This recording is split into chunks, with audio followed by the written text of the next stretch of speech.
The first thing I asked, what core systems changes are you making to distinguish this game from Black Ops 6 so that people feel it is worth the purchase price? The answer was, we planned both of these as a cohesive package, BO6 and BO7, and we knew BO7 would be planned around that. It's going to be continuing a lot of the systemic work from 6, so I'd say the purchase would more be about the content you're playing in and experiencing, but there are definitely some new systems. But like the way perks, that's not going to change. They just weren't ready to share it at this point, so my question about making sure that the game is worth the purchase price was kind of met with it's not really a new systems situation, Captain. It's more just, as Kevin said, the experiences you're playing in, which presumably means the maps are going to be what the exciting thing is for them, rather than big systems changes.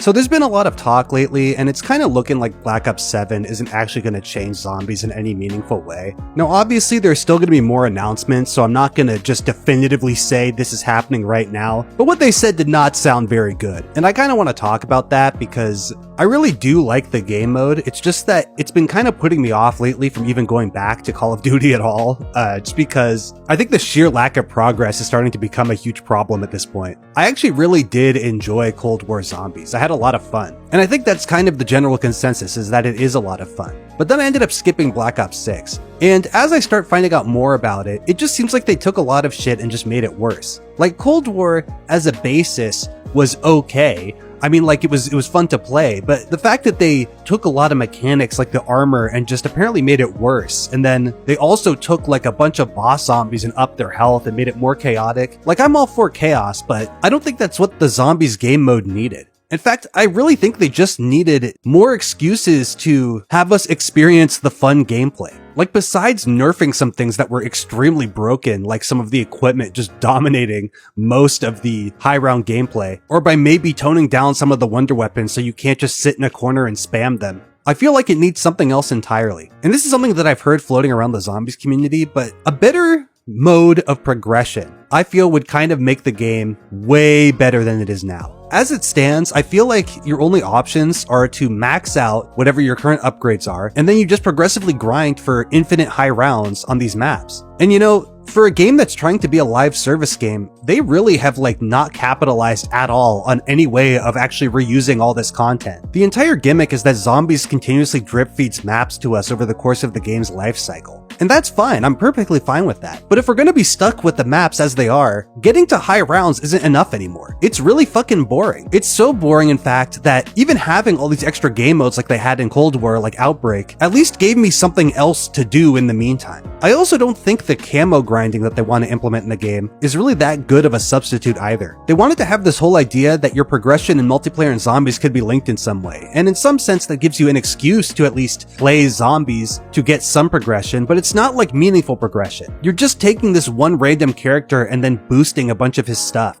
I kind of want something like daily quests, or like something I can grind out that may or may not give me more damage, that or at least helps me get through rounds faster. Because look, I get it. Predatory marketing and all this other stuff has like really cluttered the industry, and this type of service model is starting to get hated on a lot. Okay, I get it. But hear me out, okay? The entire premise of zombies is to continuously grind the same maps over and over again to try to make that round number slightly bigger. Would it really hurt anybody to just add extra things you can do to speed up that process?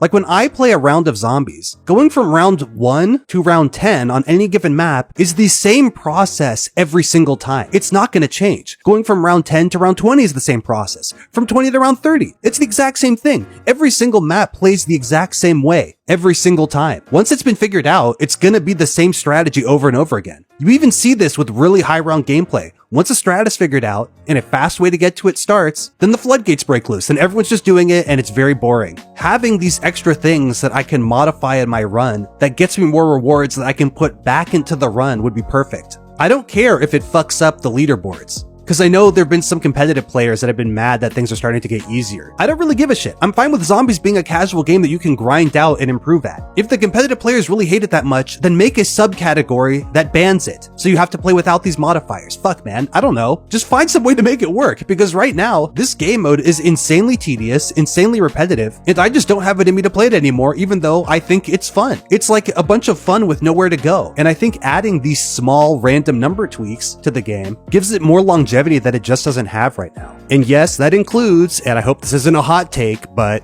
the story. Let's be honest, these games do not have a story that's as intriguing as the original games. They've decided to go with this whole multiverse alternate dimension thing that's just a bunch of fucking bullshit. We're not dealing with a mad scientist experiment gone wrong and having all these interpersonal relationships going on and falling apart in between a massive world war going on. That was the premise of the old game, and once it got distorted to become this big multiversal travel session, it all just fell apart. When things get too big, they stop mattering. And that's where we're at now. We're at this point where now characters are like alternate versions of themselves showing up to send you on another random plot to another place where you have like 10 different talking heads on the right side of the map telling you what to do. Something's gotta change. And it sure as hell isn't gonna be the story. It sounds like they're going all in. They're super big on this whole random, oh, it's the dark ether plot. I don't give a shit. I don't care about this story, and if they care about the story and they refuse to change it, then that's fine, but at least make the game fun to play. Because right now, it just isn't. I've been CE53, aka your mom, and you're watching Disney Channel.